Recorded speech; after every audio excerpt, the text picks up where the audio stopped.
What's up mga idol? Tapos likod mga idol. Tenyo lang kita mga solid followers. Balag.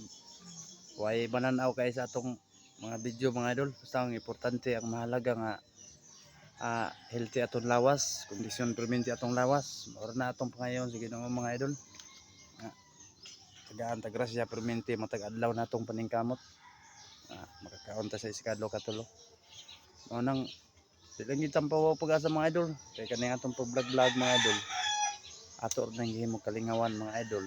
Kay basig na ay padungan mga idol. Magkakwarta ta. Puhon, kaluyan. Si maapil tag dorong ugos katapusan mga idol. Mo nang di lang kita mag-asa mga idol. Sa moabot ra sa atong kuan mga idol. Sa atong kahago sa Facebook mga idol. Alangin mo pa wa pag-asa. Katong uban pa nga wa pa na invite sa content monetization. Alangin mo po pag-asa mga idol, ituloy-tuloy lang yun ang inyong pag-vlog mga idol. Kaya basi pag-abot sa panahon ana, kamo na po yung ma-invite sa content monetization. Lagay na invite karon mga idol sa content monetization mga idol. Kay tungod nga wa sila na copyright mga idol. Kanang inyong mga dashboard mga idol, ug nanay mga copyright ana mga idol, wa pa mo na invite sa content monetization. Ailan sa mo paggamit og sounds mga idol.